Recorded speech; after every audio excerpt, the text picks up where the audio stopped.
பரிதாபங்கள் வீடியோவில் நேற்றுக்கு வெளியான லட்டு பரிதாபங்களில் முதல் காட்சி என்ன வச்சாங்க அப்படின்னா, சைவம் சாப்பிடுவர்களும் அசைவம் சாப்பிடுவர்களும் அப்படின்னு சொல்லி ஒரு காட்சி வைக்கிறாங்க. அதில் சைவம் சாப்பிடுவர் அசைவம் சாப்பிடுவரை பார்த்து மூக்கை மூடுவதும், அதில் மூக்கை கிளிப்பை மாட்டிக்கிறதும், நான் சாப்பிட வேணாமா அப்படின்னு சொல்லி விவாதம் பண்ணுவதும் இருக்குது. அதுலேயே அவங்க தெளிவாக என்ன சொல்லியிருக்காங்க அப்படின்னா, ஏப்பா என் தட்டில் உள்ளதை நான் சாப்பிட்றேன், ஓன் தட்டில் உள்ளதை நீ சாப்பிட்ற, ஓன் தட்டில் உள்ளதை என்னைய சாப்பிட நீ வற்புறுத்தினாலோ அல்லது என் தட்டில் இருக்கிறத உன்னைய சாப்பிட நான் வற்புறுத்தினாலோ தான் தப்பு, அதுதான் குற்றம். அப்படி இருக்கும் போது ஏன் இப்படி மூக்க மூடுற அப்படின்னு சொல்லி ஒரு கேள்வியை கேட்குறாங்க.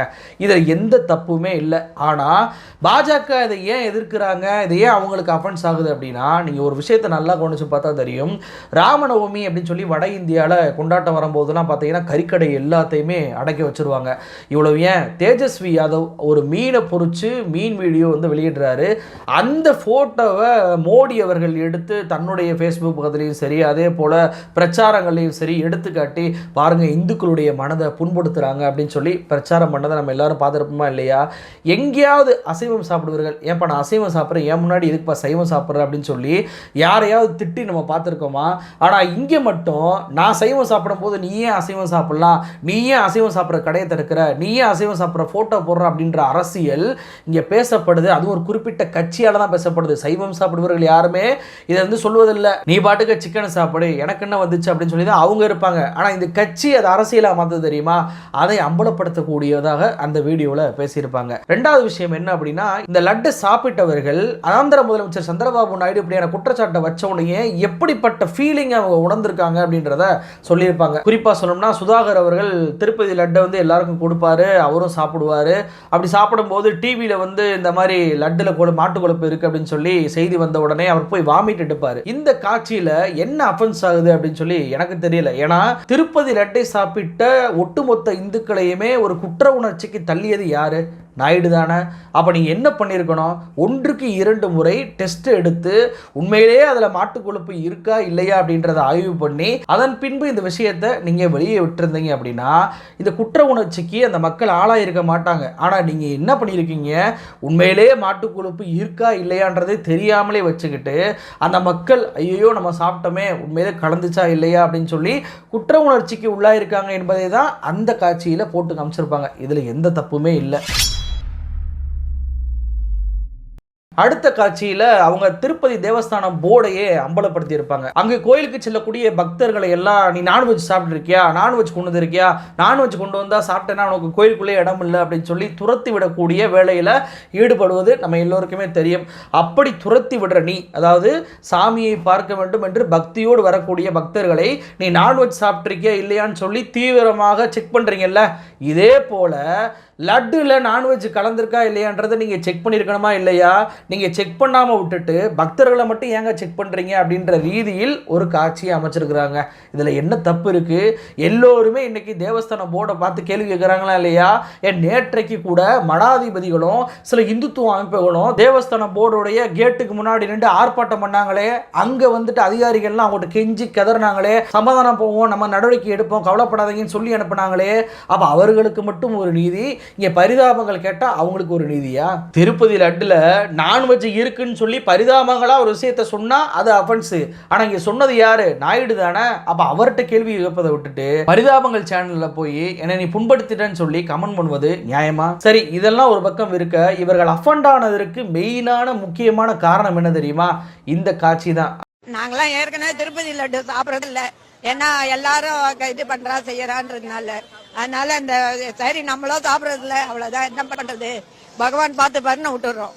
அபச்சாரம் தான், பாகவத அபச்சாரம் இதெல்லாம். அதாவது நமக்கு எல்லாம் தெரியும், ஒரு பிராமண பெண் ஒருத்தர் எல்லாருமே லட்டை வாங்கி சாப்பிட ஆரம்பிச்சிட்டாங்க, எல்லாருக்கும் அது போகுது, அது தீட்டு, அப்படி இருக்கும்போது நாங்கள் எப்படி சாப்பிட முடியும், நாங்கள் அது சாப்பிட்றதே விட்டுட்டோம் அப்படின்னு சொல்லி ஒரு வீடியோவில் பேசியிருப்பதை நம்ம எல்லாருமே பார்த்துருப்போம். அதை இவங்க சுட்டி காட்டி அது ஒரு காட்சியாகவே அமைக்கிறாங்க. அதில் அந்த பிராமண பெண்ணுக்கு பதிலளிக்கும் விதமாக, ஏமா சோறு சாப்பிட்றீங்களே, அந்த சோறு எல்லாரோட கைப்பட்டம் தானே வருது, அதை மட்டும் நீங்கள் சாப்பிட்றீங்க, இதை மட்டும் சாப்பிட மாட்டீங்களா, எங்களை எப்படிங்க நீங்கள் இப்படி சொல்லலாம் என்று அங்கே கோபி சுதாகர் ஒரு காட்சியை அமைச்சிருப்பாங்க.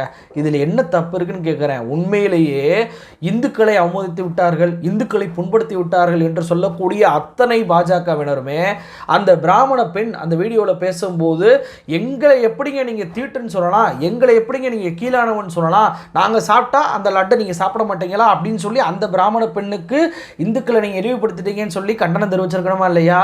ஆனால் ஒருத்தர் கூட கண்டனம் தெரிவிக்கல. ஆனால் இங்கே கோபி சுதாகர் அதை சுட்டி காட்டி அது உங்களுக்கு தக்க பதிலடி கொடுக்கும்போது மட்டும் இந்துக்களுடைய மனது புண்பட்டிருக்கு அப்படின்னு சொல்லி அந்த சேனலில் போய் கமெண்ட் பண்ணுறாங்க, அந்த வீடியோவை நீக்க வைக்கிறாங்க. அப்போ இங்கே இந்துக்கள் பாதிக்கப்பட்டார்கள் என்பதெல்லாம் இவர்களுக்கு பிரச்சனை இல்லை, குறிப்பிட்ட ஒரு பிரிவினரை இவங்க கேள்வி கேட்டுட்டாங்க அப்படின்றதான் பிரச்சனையா இருக்கு. இது மட்டும் இல்லைங்க, மிக அழகான ஒரு காட்சி என்பது என்ன அப்படின்னா, அதுல சுதாகர் என்பது லட்டு சாப்பிட்டதா புலம்பிக்கிட்டு இருப்பாரு, ஐயோ இப்படி சாப்பிட்டோமே அப்படின்னு சொல்லி. அப்ப கோபி அதுல அழகா சொல்றாரு, என்ன சொல்றாரு, ஏப்பா நீ தெரிஞ்சு சாப்பிட்டாதான் அது தப்பு, தெரியாம நீ சாப்பிட்டுருக்க, அதுக்கு நீ என்ன பண்ணுவ, அப்படியே சாப்பிட்டாலுமே அது தப்பு இல்லை அப்படின்னு சொல்றாரு. இங்க வந்து பீஃப் வந்து சாப்பிடுவது என்பது தப்பு கிடையாதுன்றாரு. நீ பீஃப் சாப்பிட மாட்டேன்ற ஒரு உணர்வுல இருக்கியா, தெரியாம தானே சாப்பிட்ட, அதனால அது தப்பு இல்லை, தெரிஞ்சே பீஃப்னு சொல்லி போய் சாப்பிட்டா தான் அது தப்புன்னு சொல்லி எப்படி இந்த விஷயத்தை மக்கள் எடுத்துக்கொள்ள வேண்டும் என்று மிக பக்குவமாக அழகாக இந்த வீடியோவில் சொல்லியிருக்கிறாங்க. இதுல என்ன புண்படுச்சுன்னு எனக்கு தெரியல. பரிதாபங்கள் வீடியோலேயே மிக முக்கியமாக பாஜகவினர் அஃபண்ட் ஆகக்கூடிய ஒரு சம்பவம் என்ன, இந்த காட்சி தான். அதாவது பவன் கல்யாண் அவர் வந்து 11 நாள் விரதம் இருக்க போறாரு அப்படின்னு சொல்லி ஒரு செய்தி வரும். உடனே வந்து என்னங்க பவன் கல்யாண் இப்படி பண்ணிக்கிட்டு இருக்காரு, சம்பவம் பண்ணிக்கிட்டு இருக்காருன்னு சொல்லி டேவிட் வந்து பேசிக்கிட்டு இருப்பாரு.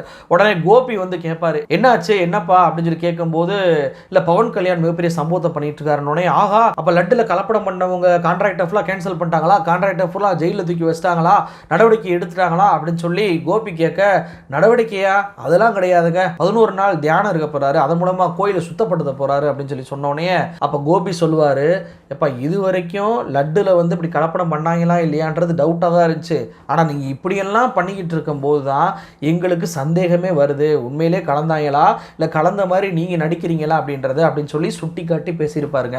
இது யதார்த்தமாக எல்லோருக்கும் எழக்கூடிய கேள்வி தானே.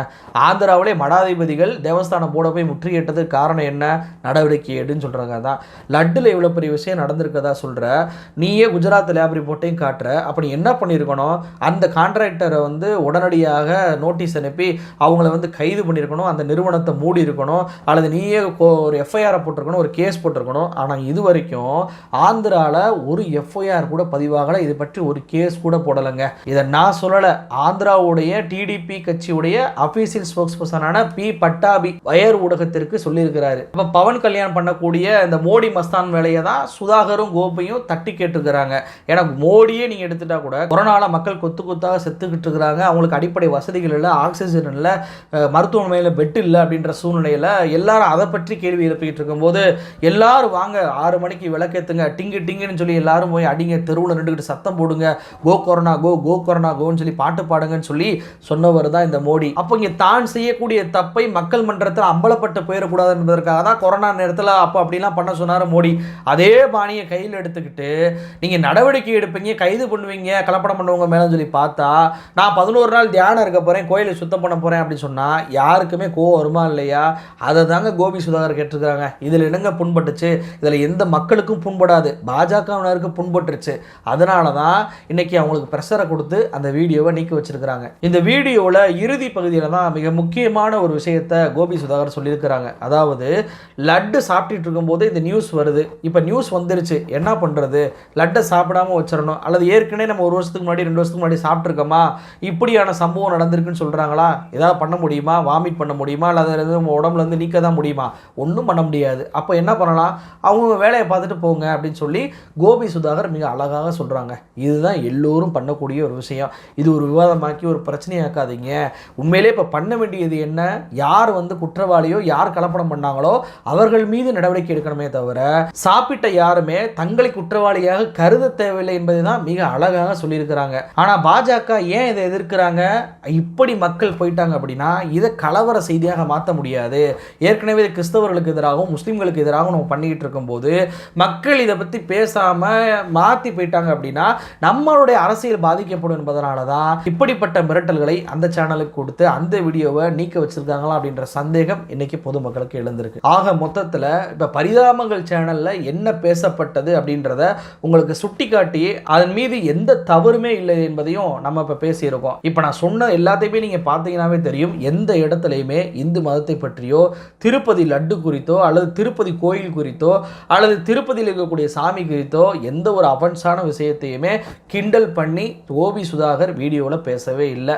அவர்கள் மிக தெளிவாக இந்த விஷயத்தை மக்கள் எப்படி எடுத்துக்கிறனோ, இப்படியான விஷயத்தில் உண்மையிலே இந்துக்களை பாதிப்படை வைக்கிறது யாரு, அதே போல் இப்படியான விஷயத்தில் அரசு நடவடிக்கை எடுக்காமல் என்னெல்லாம் நம்மளை மடைமாற்றக்கூடிய செய்திகளை பண்ணுறாங்க, இன்னமும் நம்மளை எப்படியெல்லாம் குற்ற உணர்ச்சிக்கு உள்ள தள்ளுறாங்க என்பதைத்தான் சொல்லியிருப்பாங்களே தவிர மதத்தை இங்கே புண்படுத்தவே இல்லை. ஆனாலும் கோபி சுதாகர் எல்லோரையும் மதித்து அந்த வீடியோவை டெலீட் பண்ணியிருக்கிறாங்க. அதை நம்ம ஒன்றுமே செய்ய முடியாது. ஆனால் அவர்கள் எந்த தவறும் செய்யவில்லை என்பதை நம்ம இங்கே சுட்டி காட்ட கடமைப்பட்டிருக்கோம்.